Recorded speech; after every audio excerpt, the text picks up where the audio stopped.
Hello दोस्तों, SS मंत्रा YouTube channel में आप सभी का स्वागत है। आज हम लोग एक बहुत ही खास एक डीप डाइव लेने वाले हैं। एक ऐसी क्लास जिसका विषय है 97% की भीड़ से निकलकर उस 3% में शामिल होने का ब्लूप्रिंट। हाँ, और ये सच में बहुत ज़रूरी टॉपिक है हम सबके लिए। बिल्कुल। और दोस्तों, इस अध्याय का जो हमारा मुख्य स्रोत है आज, वो है द 3% ब्लूप्रिंट। ये नेपोलियन हिल के जो महान सिद्धांत हैं उन पर आधारित है।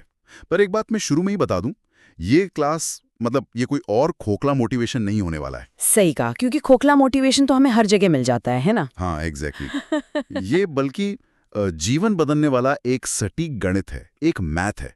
आज हम समझने वाले हैं कि लोग शुरुआत तो कर लेते हैं, पर फिर बीच में ही क्यों रुक जाते हैं। यूं कि आखिर प्रॉब्लम कहाँ आती है। हम किसी भी नए काम की शुरुआत बहुत जोश में करते हैं, पर उसको लगातार नहीं कर पाते। वो जोश ठंडे पड़ने वाली बात। बिल्कुल। और इस पूरी समस्या को समझने के लिए हमें सबसे पहले उस डोपामिन डेथ लूप को समझना होगा। ये लूप दरअसल बताता है कि लोग असफल क्यों होते हैं। डोपामिन डेथ लूप, ये सुनने में ही काफी खतरनाक लग रहा है। ये काम कैसे करता है? तो देखिए, इसको हम ऐसे समझते हैं। डे 1 यानी पहला दिन, आपने कोई वीडियो देखा या कोई नई किताब पढ़ी, दिमाग में एक अचानक से डोपामिन स्पाइक आता है, एक बहुत बड़ा नशा जैसा। हाँ, लगता है बस आज ही दुनिया बदल देंगे। सही कहा। फिर आता है डे 3 यानी तीसरा दिन।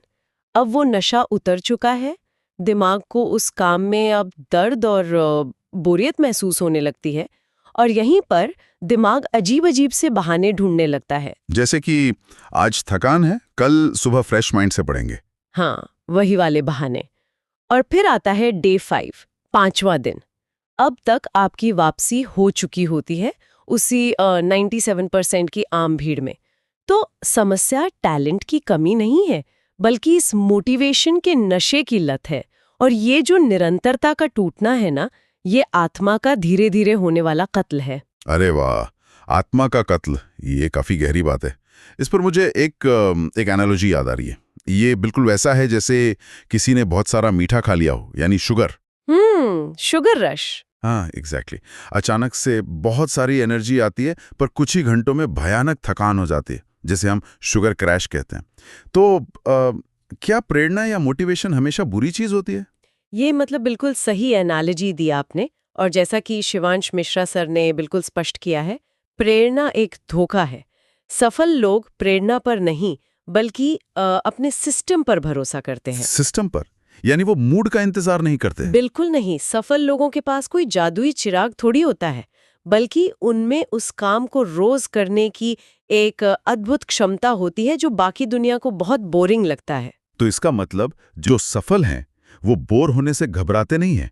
यही तो 97% और 3% लोगों के बीच का बड़ा फर्क होगा, है ना? हाँ, और ये माइंडसेट का सबसे बड़ा अंतर है।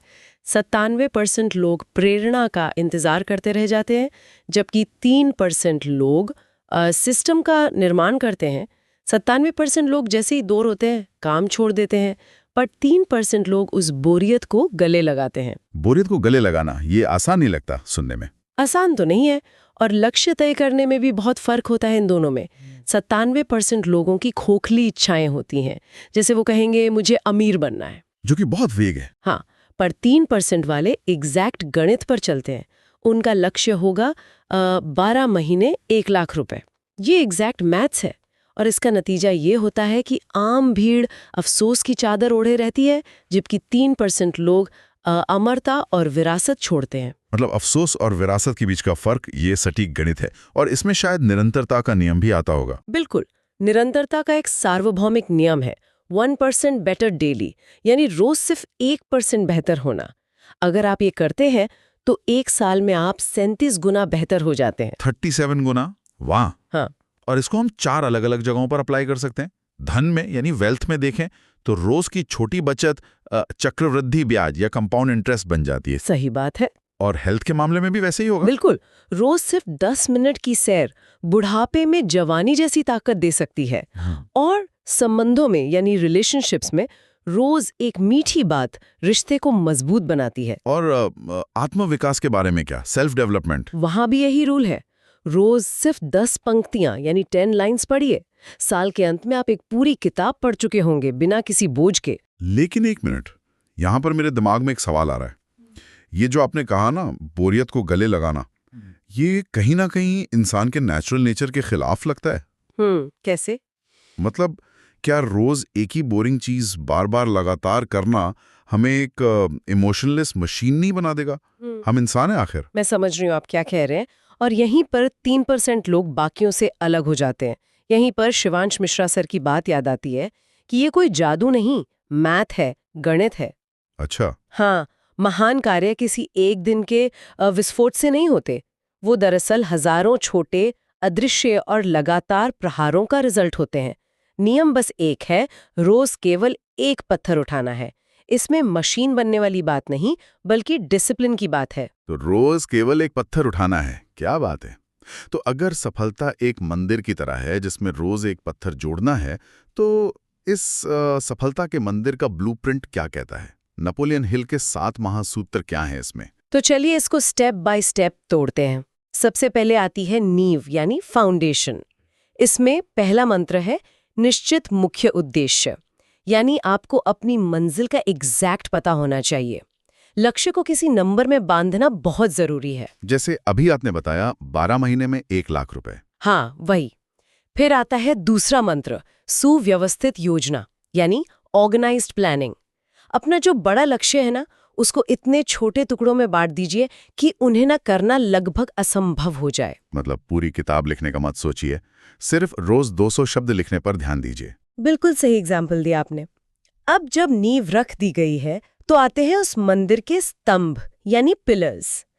तीसरा मंत्र है परसिस्टेंस यानी दृढ़ता। लोहे के अंदर जो काम कार्बन करता है, यानी उसे स्टील बनाता है, चरित्र के लिए दृढ़ता ठीक वही काम करती है। तो असफलता को अपना दुश्मन नहीं, एक कठिन गुरु मानना चाहिए। सही पकड़े। और अब आता है चौथा मंत्र, द मास्टरमाइंड ग्रुप। ये बहुत ही महत्वपूर्ण स्तंभ है।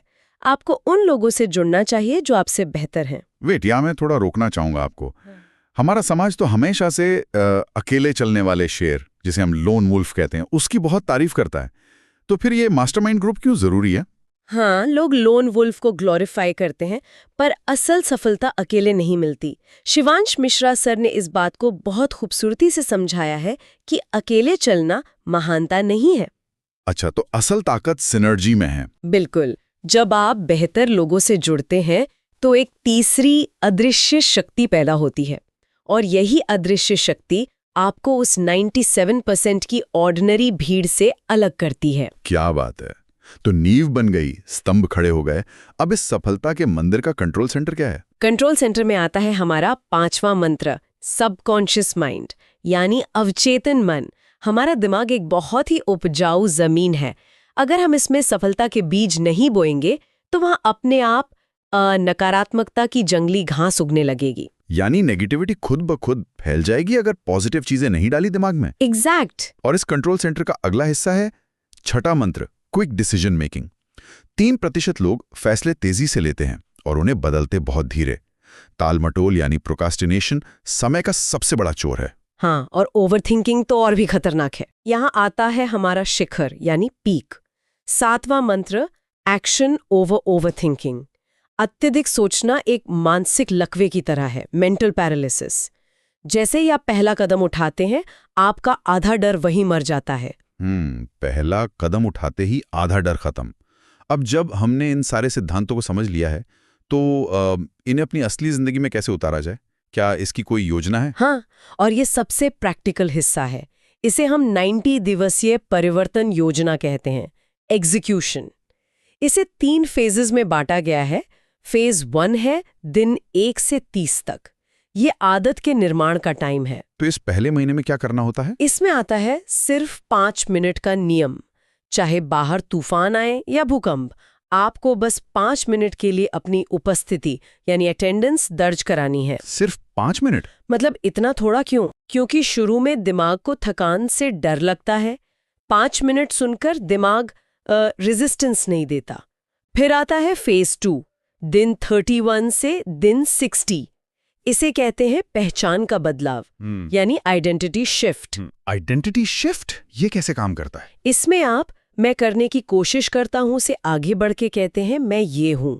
जैसे मैं वो इंसान हूं जो रोज व्यायाम करता है। अरे वाह। आप अपनी पहचान बदल लेते हैं। हाँ, और फिर आखिरी महीना फेज 3, दिन 61 से 90 तक। ये है मोमेंटम का जादू। इस वक्त तक आप एक ऐसी ट्रेन बन जाते हैं जो 100 मील प्रति घंटे की रफ्तार से दौड़ रही है। अब आपको रोकना नामुमकिन हो जाता है। यानी आदत पूरी तरह लग चुकी होती है। ये जो 90 दिन का सफर है, ये वाकई कमाल है। लेकिन यहाँ एक चित्र दिया गया है, इसमें समय की साजिश और एक तराजू का चित्र। वो क्या है? ये एक बहुत ही पावरफुल विजुअलाइजेशन है।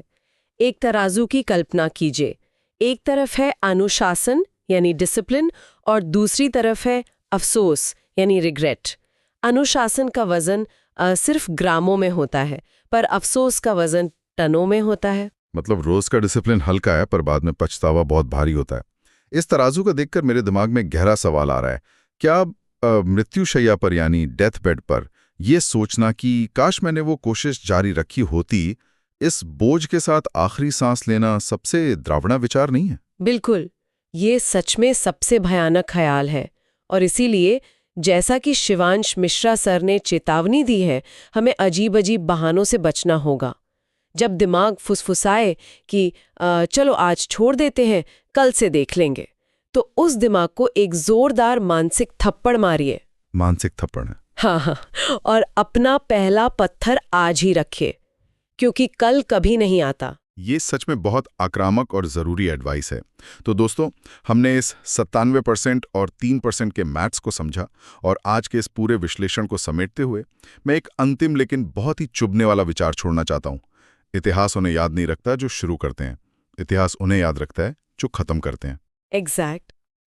और जो लोग वाकई 3% का हिस्सा बनना चाहते हैं, मेरी उनसे एक ही गुजारिश है, अभी खड़े हों, अपना पहला पत्थर उठाएं और अपने दिमाग में तेजी से कहें, आई एम रेडी।